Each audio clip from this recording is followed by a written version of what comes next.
ইন্নাল হামদুলিল্লাহ ওয়াসসালাতু ওয়াসসালামু আলা রাসূলিল্লাহ আম্মা বাদ। প্রিয় ভাইয়েরা, আপনারা দেখেছেন কিছুদিন আগে আমেরিকার প্রেসিডেন্ট ডোনাল্ড ট্রাম্প সে আরবের দেশগুলোতে সফরে গিয়েছে। এই ডোনাল্ড ট্রাম্প সে এমন একটি জাতির প্রেসিডেন্ট যে জাতির হাতে পৃথিবীর বিভিন্ন প্রান্তের মুসলিমদের রক্ত লেগে আছে। তাদের হাতে আফগান মুসলিমদের রক্ত লেগে আছে, তাদের হাতে সিরিয়ার মুসলিমদের রক্ত লেগে আছে, তাদের হাতে ইরাকের মুসলিমদের রক্ত লেগে আছে, তাদের হাতে ফিলিস্তিনের মুসলিমদের রক্ত লেগে আছে। এই নির্মম, নির্দয়, অত্যাচারী, জালেম শাসক যখন আরবের ভূখণ্ডে, মুসলিমদের ভূখণ্ডে চলে গেল, তখন মুসলিম শাসকেরা, ওই আরবের প্রিন্সরা, আরবের শাইখরা, আরবের রাজা বাদশারা তাকে যেভাবে স্বাগত জানালো, আরবের নারীরা যাদের উপর পর্দা করা ফরজ ছিল তারা মাথার চুল ঝাঁকিয়ে, মাথার চুল নাড়িয়ে তাকে যেভাবে স্বাগত জানালো, এটা গোটা মুসলিম উম্মার সাথে, এটা গোটা মুসলিম জাতির সাথে বিশ্বাসঘাতকতা ছাড়া আর কিছু নয়। এটা গোটা মুসলিম জাতির সাথে তামাশা করা ছাড়া আর কিছু নয়। গোটা মুসলিম জাতিকে এই জালেম শাসককে সম্মান করার মাধ্যমে অপমান, অপদস্থ করা হয়েছে। প্রিয় ভাইয়েরা, আমরা কাফের মুশরিক মুরতাদদের উপর, ওই ইহুদি খ্রিস্টানদের উপর এত নির্ভরশীল কেন? তাদের উপর আমাদের নির্ভরশীলতা কিসের? আমরা তো নির্ভরশীল হলাম আল্লাহ আজ্জা ওয়া জাল্লার উপর। আমরা পরিপূর্ণভাবে আস্থা ও ভরসা রাখি আমাদের রব আল্লাহ সুবহানাহু তাআলার উপর। কোরআন ও হাদিসে ইহুদি খ্রিস্টান, কাফের ও মুশরিকদের প্রতি আনুগত্য করা ও তাদের সাথে বন্ধুত্ব করা চরমভাবে নিষেধ করা হয়েছে।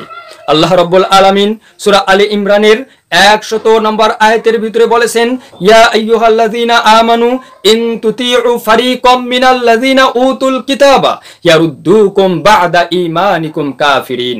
ঈমানদার সম্প্রদায়, যদি তোমরা আহলুল কিতাবের, ইহুদি খ্রিস্টানের কোন দলের, কোন দেশের আনুগত্য করো, তাদের কোন শাখার, কোন প্রশাখার, কোন ফিরকার আনুগত্য করো, তাহলে তোমাদের এই আনুগত্য তোমাদেরকে ঈমান থেকে কুফরের দিকে নিয়ে যাবে। সূরা আলী ইমরানের 149 নম্বর আয়াতে বলেছেন, ইয়া আইয়ুহাল্লাযীনা আমানু ইন তুতিউল লাযীনা কাফারু ইয়ারুদ্দুকুম আলা আ'কাবিকুম ফাতানকালিবু খাসিরিন।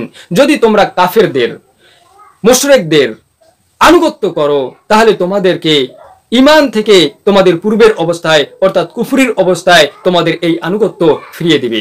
তোমাদের এই প্রত্যাবর্তন, তোমাদের এই ফিরে যাওয়াটা তখন খুবই ধ্বংসাত্মক হবে, খুবই সাংঘাতিক হবে, খুবই ভয়াবহ হবে। তখন তোমরা ঈমান দ্বারা থাকতে পারবে না, তোমরা কাফির হয়ে যাবে। এইভাবে আল্লাহ রাব্বুল আলামিন ইহুদি খ্রিস্টান ও কাফের মুশরিকদের আনুগত্য করা, অর্থনৈতিকভাবেই হোক, আর শিক্ষানীতির ক্ষেত্রেই হোক, আর রাজনীতির ক্ষেত্রেই হোক, সমাজনীতির ক্ষেত্রেই হোক, সব দিক দিয়ে তাদের আনুগত্য করা নিষেধ করে দিলেন। আল্লাহ রাব্বুল আলামিন তাদের সাথে বন্ধুত্ব করতে নিষেধ করেছেন। আল্লাহ রাব্বুল আলামিন সূরা আলী ইমরানের 118 নম্বর আয়াতে বলেছেন, ইয়া আইয়ুহাল্লাযীনা আমানু লা তাত্তাখিযু বিতানাতাম মিন দুনিকুম। ও ঈমানদার সম্প্রদায়, তোমরা নিজেদেরকে বাদ দিয়ে অন্য কাউকে অন্তরঙ্গ বন্ধু হিসাবে গ্রহণ করে নিও না। তোমরা ইহুদি খ্রিস্টানদেরকে, তোমরা কাফের মুশরিকদেরকে বন্ধু বানাবে না। লা ইয়ালুনাকুম খবালা। তোমরা তাদের সাথে বন্ধুত্ব করলেও তারা তোমাদের ক্ষতি করতে, তোমাদের ধ্বংস করতে, তোমাদের বিনাশ করতে বিন্দু পরিমাণ ত্রুটি করবে না। আমরা যতই ওই আমেরিকার জালেমদেরকে বন্ধুত্বের বার্তা পাঠাই না কেন, তারা বন্ধুত্বের সুযোগ নিয়ে আমাদের কাছে ধ্বংস শুধু ডেকে নিয়ে আসবে। তারা শুধুমাত্র আমাদেরকে ধ্বংসই করতে চায়, তারা আমাদেরকে শুধু ধ্বংসের দিকেই ঠেলে দিবে। আমাদের বন্ধুত্ব বরং আমাদের জন্যই ক্ষতিকর হবে, এটা তাদেরকে সুযোগ এনে দিবে। আমরা কোন কাফের মুশরিকদের সাথে বন্ধুত্ব করতে পারি না। আল্লাহ রাব্বুল আলামিন বলেছেন, লা তাত্তাখিযুল ইয়াহুদা ওয়ান নাসারা আউলিয়া।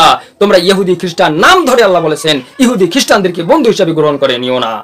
বা'দুকুম আউলিয়াউ বা'দ। এই ইহুদি খ্রিস্টানরা একে অপরের বন্ধু। এই ইহুদি খ্রিস্টানরা যৌথভাবে আজকে ফিলিস্তিনের মুসলিমদেরকে হত্যা করছে। প্রিয় ভাইয়েরা, আল্লাহ রাব্বুল আলামিন স্পষ্টভাবে সূরা নিসার 144 নম্বর আয়াতে বলেছেন, লা তাত্তাখিযুল কাফিরিনা আউলিয়া মিন দুনিল মুমিনিন। মুমিনরা মুমিনদেরকে বাদ দিয়ে কোনো কাফিরকে বন্ধু বানাবে না। তাহলে কেন আমরা তার সাথে বন্ধুত্ব করছি?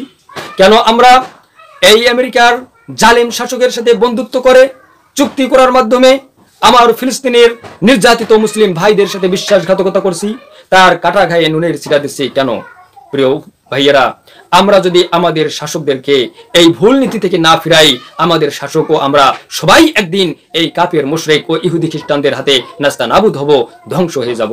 আমরা বন্ধুত্ব করব আল্লাহর সাথে, আমাদের বন্ধুত্ব হবে আমাদের মধ্যে মুমিনদের সাথে, আমাদের বন্ধুত্ব হবে ইমানের ভিত্তিতে, আমরা ইমানের ভিত্তিতে বন্ধুত্বের এই ভিত্তিকে মজবুত করে আল্লাহর উপর পূর্ণ ভরসা করে ইনশাআল্লাহ কাফের মুশরিক ও ইহুদি খ্রিস্টান যারা ইসলামের বিরুদ্ধে আগ্রাসন চালাচ্ছে, যারা ইসলামকে নিশ্চিহ্ন করে দেওয়ার জন্য অপপ্রচেষ্টা চালাচ্ছে, ইনশাআল্লাহ তাদের বিরুদ্ধে আমরা বিজয় ছিনিয়ে আনতে পারবো এবং আমাদের হারানো গৌরব ও মর্যাদা আবার ফিরিয়ে আনতে পারবো ইনশাআল্লাহ।